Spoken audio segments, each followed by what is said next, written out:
नमस्कार दोस्तों, स्वागत है आप सभी को। आज की विषय है लक्ष्मण की पत्नी उर्मिला जी का त्याग।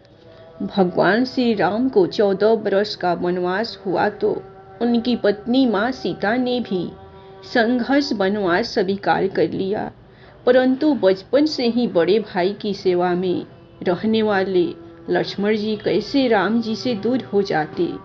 माता सुमित्रा से तो उन्होंने आज्ञा ले ली थी वन जाने की, परंतु जब पत्नी उर्मिला के कच्छ की ओर बढ़ रहे थे तो सोच रहे थे कि मां ने तो आज्ञा दे दी, परंतु उर्मिला को कैसे समझाऊंगा, क्या कहूंगा। यदि बिना बताए जाऊंगा तो रो के जान दे देगी, और यदि बताया तो साथ जाने की जिद करने लगेगी और कहेगी कि यदि सीता जी अपने पति के साथ जा सकती है तो मैं क्यों नहीं।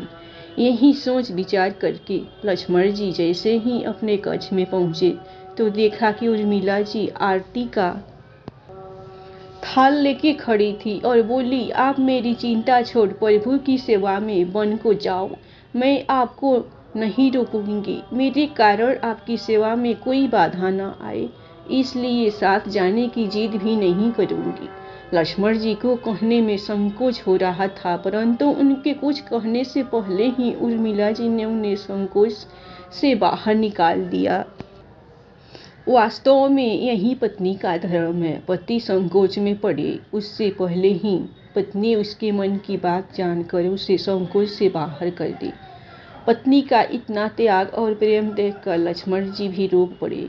उर्मिला जी ने एक दीपक जलाया और विनती की कि मेरी इस आशा को कभी बुझने नहीं देना।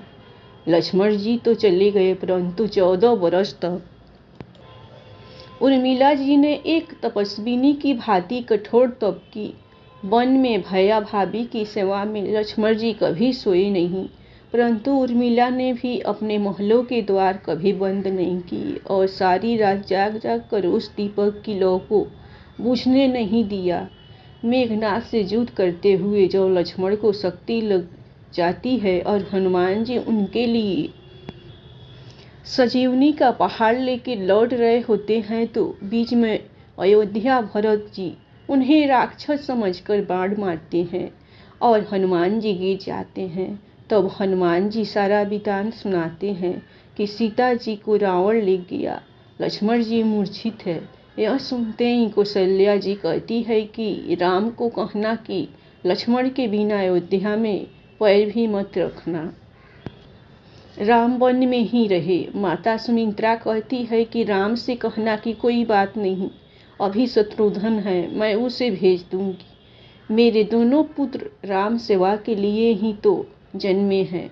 माताओं का प्रेम देखकर हनुमान जी की आंखों से आंसू धारा बह रही थी, परंतु जब उन्होंने उर्मिला जी को देखा तो सोचने लगे कि यह क्यों एकदम शांत और प्रसन्न खड़ी है। क्या उन्हें अपने पति के प्राणों की कोई चिंता नहीं। हनुमान जी पूछते हैं, देवी आपकी प्रसन्नता का कारण क्या है। आपके पति के प्राण संकट में हैं, सूर्य उदित होते ही सूर्य कुल का दीपक बुझ जाएगा।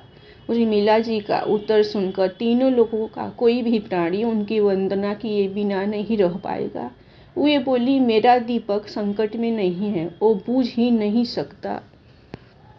रही सूर्योदय की बात तो आप चाहे तो कुछ दिन अयोध्या में विश्राम कर लीजिए, क्योंकि आपके वहां पहुंचे बिना सूर्य उदित ही नहीं सकता। आपने कहा कि प्रभु श्री राम मेरे पति को अपनी गोद में लेकर बैठे हैं।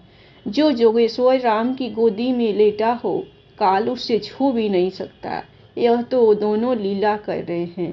मेरे पति जब से बन गए हैं तब से सोए नहीं हैं। उन्होंने न सोने का प्रण लिया था, इसीलिए वे थोड़ी देर विश्राम कर रहे हैं, और जब भगवान की गोद मिल गई तो थोड़ा विश्राम ज़्यादा हो गया। वे उठ जाएंगे और शक्ति मेरे पति को लगी ही नहीं, शक्ति तो राम जी को लगी है। मेरे पति की हर श्वास में राम है, हर धड़कन में राम, उनके रोम रोम में राम है, उनके खून की बूंद बूंद में राम है, और जब उनके शरीर और आत्मा में ही सिर्फ राम तो शक्ति राम जी को ही लगी, दर्द राम जी को ही हो रहा है।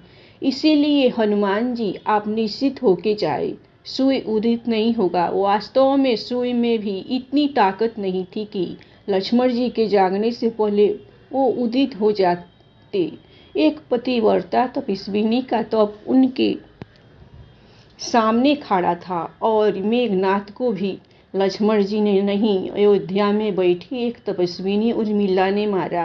रामराज की नींव जनक की बेटियां ही थी, कभी सीता तो कभी उर्मिला। धन्यवाद। आप लोग को उर्मिला जी की त्याग की कहानी पसंद आई होगी तो आप लोग दिल खोलकर लाइक सब्सक्राइब जब कीजिएगा। जय माँ सती माँ, जय उर्मिला, जय सीता।